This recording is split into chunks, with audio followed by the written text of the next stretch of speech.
Bienvenue dans ce nouveau Deep Dive. Aujourd'hui, on parle d'un visiteur cosmique qui a pas mal fait parler de lui. 3 Atlas. Ah oui, Atlas. À son arrivée, on a entendu un peu tout et n'importe quoi. Certains imaginaient même une origine extraterrestre. Hmm. Faut dire, c'est seulement le 3e objet interstellaire confirmé qui nous rend visite. Alors notre mission, aujourd'hui, voir ce que la science en dit vraiment. Démêler le vrai du faux et comprendre pourquoi il intéresse tant les astronomes. Effectivement, c'est vrai que les théories initiales étaient alléchantes. Mais bon, l'analyse scientifique a vite pris le dessus. Et ce qu'on découvre sur Atlas, c'est peut-être moins Hollywood, mais scientifiquement, c'est bien plus riche sur la diversité des systèmes stellaires. C'est une sorte de sonde naturelle, en fait. Elle nous apporte des infos précieuses de très très loin. Ok, alors déballons ça.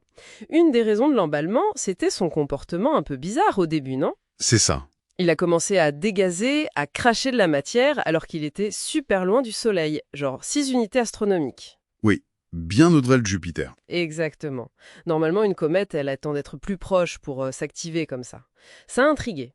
C'est vrai, cette activité précoce était surprenante. Mais les observations qui ont suivi, avec les gros télescopes comme le VLT ou Hubble, Oui. elles ont assez vite clarifié les choses. Le consensus scientifique aujourd'hui, il est clair. Troyat Atlas, c'est une comète. D'accord. Ce qui est fascinant, c'est l'accumulation des preuves. Déjà visuellement.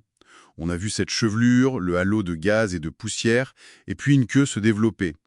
Et sa lumière aussi, elle montrait une polarisation négative.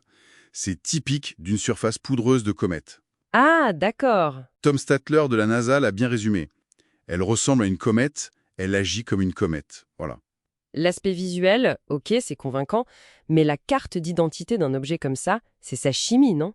Est-ce que sa recette colle avec nos comètes à nous? Excellente question. Et la réponse est venue des analyses de composition. Les télescopes spatiaux, James Webb, Spherex, ils ont détecté sans problème du CO2 et de la vapeur d'eau. Mhm. Le VLT a même trouvé du cyanure, du nickel atomique, bref, des signatures chimiques cométaires assez classiques en fait. D'accord, donc chimiquement, ça colle. Ça colle. Et puis, il y a sa trajectoire. Elle est hyperbolique, excentricité très élevée, autour de 6,3. Ça veut dire qu'elle suit une courbe ouverte. Elle n'est pas liée au Soleil. C'est la preuve mathématique qu'elle vient d'ailleurs et qu'elle ne fait que passer. Et sa vitesse aussi, vous disiez? Ah oui, la vitesse, environ 210 000 km/h. C'est énorme. Impossible pour un objet de notre système sur cette orbite. Et surtout, on n'a détecté aucune manœuvre, aucun freinage artificiel. C'est un aller simple. Bon, d'accord. Si c'est juste une comète, même si elle vient de loin, pourquoi elle est si spéciale? Ok, c'est la 3e après Oumuamua et Borisov. Oui. Oumuamua, l'astéroïde bizarre, et Borisov, la comète plus classique. Voilà. Qu'est-ce qu'Atlas a de plus que les autres? Sa valeur est immense. D'abord, son âge et son origine probable. L'analyse de sa trajectoire suggère qu'elle est très vieille, genre 4,6 milliards d'années, et qu'elle viendrait du disque épais de la Voie lactée. Le disque épais. Oui, c'est une population d'étoiles plus anciennes, chimiquement différentes, de notre Soleil qui lui est dans le disque mince. Si on prend un peu de recul, ça montre que l'éjection de comètes, c'est un processus courant, continu dans l'histoire de la galaxie, même depuis des systèmes très anciens. Fascinant. Et sa composition, vous parliez d'une surprise tout à l'heure. Oui, et c'est peut-être le plus fou. Le James Webb a mesuré un ratio CO2 sur eau de 8 points. 8 pour 1. Oui, c'est énorme, beaucoup plus élevé que dans nos comètes locales. C'est comme trouver une recette de cuisine cosmique complètement différente. D'accord. Et ça implique quoi? Ça pourrait vouloir dire que son système d'origine était très riche en carbone, ou alors que son long voyage dans l'espace interstellaire a modifié sa chimie.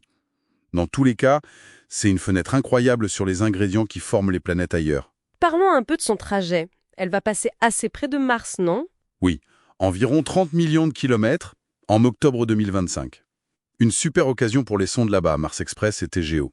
Et le plus près du Soleil, c'est fin octobre aussi? C'est ça, le 29 octobre.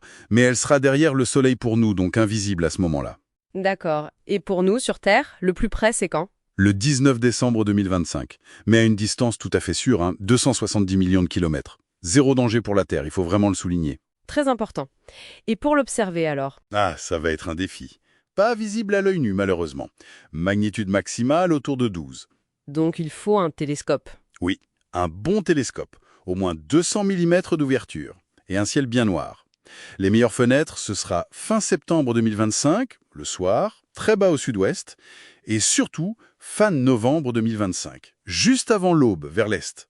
Là, elle devrait être à son maximum de luminosité. Tout est relatif, bien sûr. Et après décembre, elle s'éloigne. Oui, elle s'éloigne et elle faiblit très vite.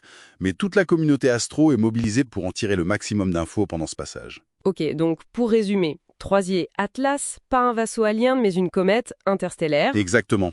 Un messager scientifique hyper précieux qui nous apporte des infos sur un autre système solaire et peut-être même sur les débuts de notre galaxie. C'est tout à fait ça. L'étude de ces objets, ça nous apprend énormément sur la diversité des planètes ailleurs, sur l'histoire de la Voie lactée.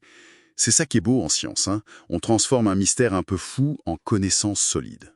Et la réalité est souvent bien plus incroyable que la fiction, finalement. Et ça soulève une question importante pour la suite. Si ce troisième visiteur nous montre déjà une chimie si différente, si riche en carbone, quelles autres surprises, quelles autres signatures chimiques d'environnement encore plus variées les prochains messagers interstellaires vont-ils nous révéler? La chasse ne fait que commencer.